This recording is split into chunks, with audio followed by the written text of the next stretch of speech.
Hello there and welcome to the Drowsy Dragon. We have a quick video today with some time-saving tips and tricks for midnight, so let's get straight into it.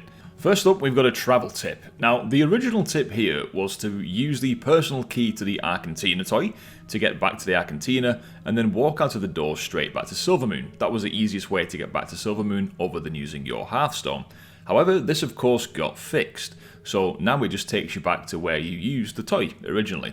But Wowhead also then put an article out saying that you can use this to get to dungeons quickly. So what you would do is queue or follow a dungeon, enter it, and then when inside the dungeon you would use your portal to the Arcantina toy, and then when you leave it puts you outside the dungeon. Now this of course is pretty hacks. This is surely not intentional behaviour, and I'm pretty damn sure Blizzard are going to fix this soon. Probably nuking this toy into the floor as a result, but we'll see. The reason why I think they're going to do this is because it basically invalidates the dungeon teleports that you'll eventually be able to get for completing these dungeons on a plus 10 keystone in time. So yeah, surely this isn't going to work pretty soon, but we'll see. The second tip is related to this as well. So the housing endeavour this time for everybody is Silvermoon. So we can simply teleport to our houses, or remember you can teleport to a friend's house in your neighbourhood without cooldown, and then you can use a portal to Silvermoon from the neighbourhood. Now, because there's currently no quick way to get back to Zoloman, what you could do is set your Hearthstone to somewhere around that area, and then use this neighbourhood teleport trick to get back to Silvermoon when you need to. Maybe that's a bit clunky, but the option is there. Another thing to remember to avoid gimping yourself a little bit is to ensure that you accept the quest to complete the weekly events before you actually do the weekly events, as this might mean you're unable to complete it until the next week. The main one here of course is the Saltharel Soiree, where when you get to Renown 9 with Silvermoon Court, you can get this good helmet, which obviously everyone's going to want early on, so just make sure you get that quest. Remember, do this on alts as well. Make sure you pick up the quest, then you can do the Defending the Runestones part of the Soiree event, and you're going to get your helmet. Do also be sure to pick up the pieces from the Singularity Renown 7, so the Voidstorm event is tied to that. And also, Renown 8 with the Harati and Renown 9 with the Armani will also get you some free champion item level pieces. And just in case you don't see these quests if you're on an alt, what you might need to do is do the level up campaign skip. So what you do for this is go to the main inn in Silvermoon City. As you walk through the door, look on your left, you'll see Sorry Dormy sat there on the bench. You can talk to her and tell her that you've stopped the Voidstorm, and then that will skip the level up campaign for you. You do of course need to have got your main to level 90 and completed the entirety of the campaign to be able to do this. Okay, this next tip is also related to travel. Now, many people have either leveled or race changed to Haranir now that they're available, so remember that they have got the route walking racial ability that you can use to travel back to Harandar. So just don't forget that this is in your spellbook. Now, you can also use this to go to other places, so other world trees. You've got Amirdrasil, Nordrasil in Mount Hyjal, you've got Teldrassil, and also Shaladrasil, that's very difficult to say, in Val'Sharah. So this is a pretty handy teleport. You know when it's going to take you there as the icon is going to change. So what you need to do is go to the roots of the world tree. You'll notice the icon changing. I'll put a little map on here so you can see where you need to be for each one. Once the icon changes, use that spell to go to that particular world tree. And then once you've been there, you can also then use the same spell again to travel back. And you can even then use the return ability to go back another time with 0 cooldown. So this is pretty great. So yeah, just don't forget to make use of this whenever you want to get back to those places. Profession tip now.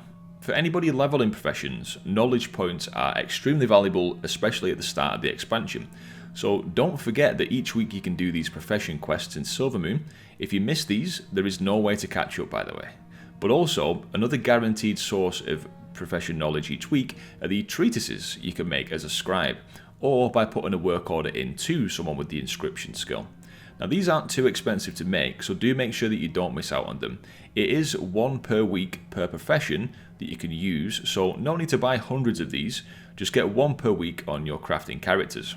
And if you're leveling an alt that also has professions on it, do be sure to take advantage of the fact that you get actual character XP for first craft bonuses. So ideally, save this till you're about level 88 or 89, and then do your crafting first craft bonuses for your professions on that character, and you get some great XP from those.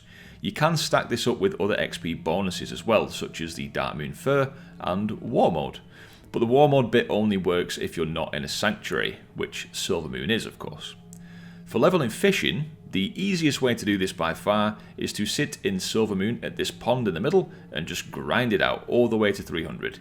Fishing is pretty lucrative at the moment as well if you sell the fish that you get. Now when you get your skill to around 75, you will reliably start catching fish and not junk. As you level higher, you could switch up and go and sit in Zoloman or Haranir to catch a different variety of fish and just have a change of scenery. Leveling to 300 can take a few hours, but you can occasionally spawn a chest which has a chance to give you a scroll that grants you 10 fishing levels. And if you are out in the world, do keep an eye out for these crate wreckage fishing pools that you can use, because the bucks can also come from there as well. To learn how to find fishing nodes on the minimap, go to this NPC right next to the fishing trader at Silvermoon, buy this book and then use it, and you will now see fishing pools on your minimap. So for anybody leveling alts and wanting to do so quickly, the easiest no DGen way of doing this is to skip the intro campaign when you speak to Liadrim, and then choose a zone. So Eversong Woods is a perfectly good place to start in. You can do the campaign if you want to, but I would also combine this with side quests, especially the more efficient ones that are closer together for some more efficiency. I would ignore any world quests that give gear, save those for when you're level 90, as they do give quite a good item level, especially this early on in the game, but do any world quests that don't give gear, because some of them are super fast. You can choose to go into war mode if you wish to do so for the XP bonus that brings.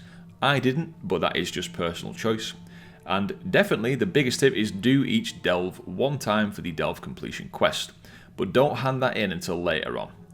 They do give huge XP, so you can just complete the delves on tier 1, it doesn't appear to give that much more XP on the higher tiers. If you are leveling with the campaign, then you do get the quests that require you to do a dungeon, and these suggest doing a follower dungeon, but just ignore that if you want to stay sane, and queue it as a normal dungeon in the group finder. It's way quicker and less stressful, unless you get super unlucky and get a really bad group, but the AI, particularly on the hunter and the healer mobs in follower dungeons, is terrible, so do avoid those if you can. So yeah, simply just blast quests, do all the delves one time each, throw some random dungeons in there if you wish along the way, as the random dungeon completion bonus is the same as the delve completion quests as well. And remember the profession leveling tip from earlier, you can make use of that for some XP. So for collectors, if you are doing the treasures such as the Moths in Haranir, all 120 of them, do be sure to use handy notes. It is going to drive you insane at the start with every single moth pinging off, if you've combined this with Rare Scanner as well, but a tip I can give you here is to consider using Steady Flight. It's quite a chill way to do this, as you can get the awkward ones much easier, and especially if you're a druid, you can just fly and pick them up in the air. So if you do have a druid ult, just do it on your druid. It makes life way easier. Also, Steady Flight is really handy when you're collecting the crystallized resin fragments for the peculiar Cauldron treasure. It can be quite hard to spot them when you're flying fast, so if you steady fly and just cruise up and down this stream, you'll likely find them much easier. If you go a little bit higher up as well, like don't be too close to the water, if you're higher up, the little purple outline is going to be easier to see. Remember though that some of them can be underneath flowers, so just keep going up and down, scanning around until you find them all. This one doesn't take too long to get when you just lock in and get it done. As a side note, when you are flying around, if the little void balls are in the air, do pick up those, as they can give you crests as well. So these are going to be quite handy for upgrades early on in our gearing process. They also give you a tiny amount of void like Mal, so if you are capped on crests, don't worry too much about these little balls, just grab them if you're flying by, if it's convenient. Now, for anybody doing the Share a Drink achievement in the Arcantina, where you buy a drink and share it with each race. Now, some of the races are of course pretty rare, looking at you Mechanomes and Lightforged Draenei, but you can use the key to the Arcantina toy on any of your characters, even low levels. So if you've got a friend or guildie who is one of those rarer races on one of their little low levels, get them to come into the Arcantina, and then you can simply just swap over and effectively trade these with each other, saving you waiting absolutely ages for the right race to walk in. A tip for the Endeavour. Now, with this being the Blood Elves this time, you may have noticed from the vendor there's actually a few less items than usual to buy. However, once you max out the Endeavour, do be sure to buy the Deed of Patronage. Then, if you head into Silvermoon through the portal, you go down the ramp and take a left. From this little stall here, you can speak to Hester, and you'll be able to buy 8 new paintings for 1500 gold each. And these will of course give you the 10 housing XP each, so 80 in total. Not bad at all. And the final thing to mention in this video is some thoughts on Mythic Dungeons. So do be sure to do a world tour of all 8 new dungeons for the first and second week of Midnight before the season starts on the 17th or 18th for EU players. A couple of notes here. Now, because we are in early gear still, do be sure to use your toolkit. For example, interrupts and defensives and self-heals, for example. Some of the mechanics, they're not necessarily going to one-shot you, but they can do a ton of damage because we simply just don't have the stamina yet on our gear to deal with these harder hitting abilities as effectively. So do help your group out where you can by using your defensives and things like that. An ideal item level here will be around 220 for these to make a start on the Mythic Zeros, which you can easily get from doing quests and world quests, and the weekly events and the renown items like the Epic Helm from the Silvermoon Court and the Trinket from the Voidstorm Renown quest that we mentioned earlier. And also remember, because these dungeons aren't Mythic Plus yet and we don't need to get a certain amount of trash completed, you can absolutely skip things that you don't need to kill. So if you've got a Warlock in the group, make use of some gate skips, or if you've got a Rogue and you can Shroud, just skip what you can to save yourself some time. And as always, the most important tip I can give you guys is to just simply enjoy yourself. I hope you've been enjoying the expansion so far. I know I have. Been off work this week, so I've just completely thrown myself in, done professions, leveled a few ults, done loads of collecting, and things like that. Oh, and on that point, let me just throw a final tip in. All of the rares in every zone have a chance to drop 1 or 2 mounts, depending on what zone you're in. So if you don't have those yet, just kill any rare that you see. They give you rep as well, of course, and they can give you some gear, but they drop a mount, so keep killing all the rares until you've got all the mounts from the zones. And with that, we'll end this video, guys. So thank you so much for watching. If you have enjoyed the video, please do leave it a like, and consider subscribing to the channel for more content and guides all about World of Warcraft from me, the Drowsy Dragon. Thank you for watching, guys. Take care, and I'll catch you in the next one. Cheers.